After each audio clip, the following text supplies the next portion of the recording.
Good morning, Internet. I want to say hello and thank you for joining me today.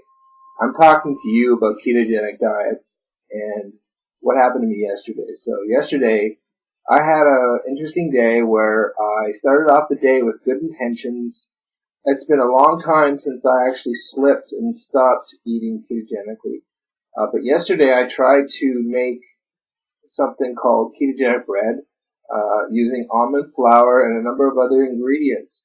What happened is that that attempt created some bun type material with all the ingredients. I baked them in the oven and they sort of like were mini buns, and I ate them. But when I finished them, I didn't realize that by the time I had done, I had already ingested 30 grams of net carbs, because the concept was you weren't supposed to eat them all, and I did. So it was already starting off to be an interesting day. Then I added a bit of no sugar or low sugar syrup, and I ended up making pancakes out of them. And that basically brought me to 35 grams of net carbs, and I was already way over my total. So what I decided to do, because I had already gone past my 20 grams of net carbs for the day, is to use it as a day to eat the carbohydrates, which I've been not eating over the last couple of months. Since around Christmas was the last time I ate any carbs. I did a 3-day period where I ate carbs, and I really didn't feel that great during that period. So yesterday I ended up cheating. I call it a cheat day. I used the justification in my head, and I'm telling you the truth so that people understand the way of thinking of why people cheat. I know some people are great and they never cheat and they're always able to keep to their keto diets, and that's amazing. I occasionally do. I try to keep them to a minimum, and I'm generally quite good at it. Around Christmas I did it on purpose because I knew I would be having Thanksgiving turkey Christmas dinner, and I felt that, if I planned it and kept it to a minimum, it would be okay, and it ended up being alright. The problem was, though, that I felt awful. Physically didn't feel very good after eating the wrong type of foods.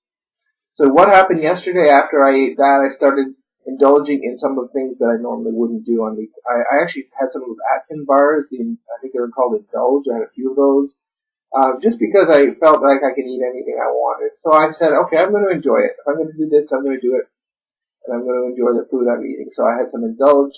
I had vegetable soup from a can, which isn't horrible in and of itself, but it is fairly, high in carbohydrates. Later in the day, I had a burger and fries and some Coke Zero. So I didn't go absolutely crazy. I didn't buy ice cream. I didn't buy chips. I didn't do that, this and the other. So when I went to bed last night, I wanted to see, after all this eating, all the bad stuff and the non-ketogenic foods that I had, and I didn't even measure it. Usually I measure my food on a daily basis, but this time I couldn't do that.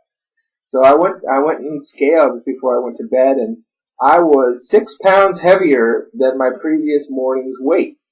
6 pounds!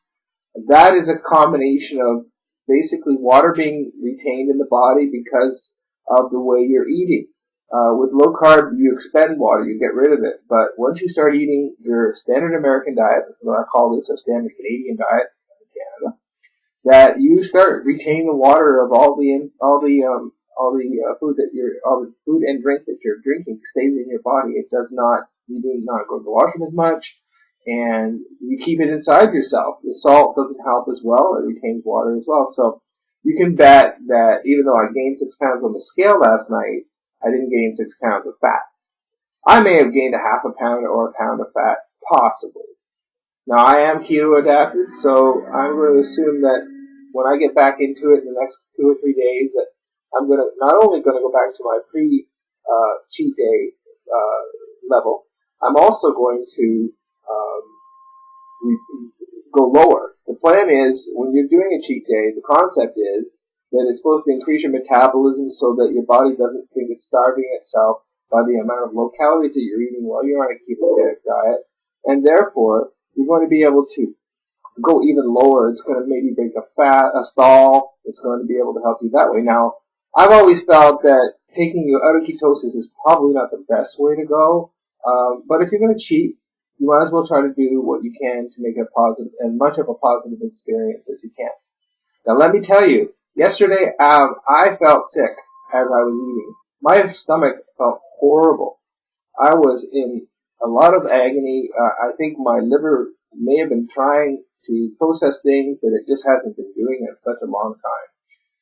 When you cheat, if you can keep it to a minimum, you probably won't have any gastro issues, but maybe you will. And I did. And I didn't like it, and I didn't like the feel of it. This morning, I got up. The first thing I did was I had a large cup of coffee with tablespoon of coconut oil, and I am very satisfied. And I had this over an hour ago now. I'm very satisfied. I suspect I won't eat till at least noon, maybe later, which is what I normally do. I do intermittent fasting many days a week. Not every day, but maybe at least 4 days a week. And I generally don't eat till noon or 12 or 1 in the afternoon, and then I start my eating. I know that coconut oil technically breaks that fast, but I'm not too concerned about it. This is sort of the way I've been working on losing weight myself. I'm about 8 to 10 pounds away from my goal weight, aside from the weight gain that I had yesterday. So I suspect that tomorrow, or the next day when I weigh myself, probably it'll be a couple of days, I'll be right back to my pre-cheat day weight, which was around 194 pounds, somewhere around there. And I expect to start going lower as I keep to my keto.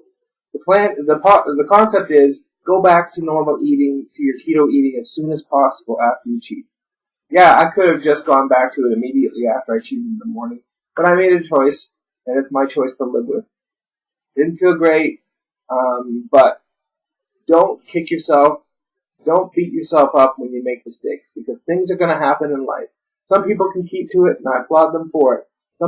Other people may not. And I don't think people should beat themselves up for making mistakes.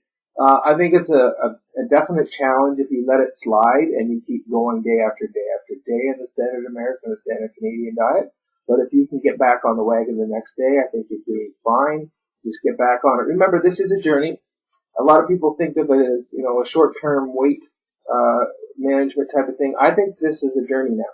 I appreciate the health benefits of low-carb eating, and I'm going to look at this as this is going to be my life. Now, there will be times, I guarantee it, there will be times again where I will have a day where I don't eat main keto-type foods. But that's all right, because I'll get back to it the next day and move forward. So I hope everyone didn't get too bored or turned off by what I had to say. I definitely want to share my experience. I hope everyone's having a good Monday. It's Monday here in Canada. I'm in the Niagara region in Canada. So have a great day, and I hope to have another video soon. Take care. Bye.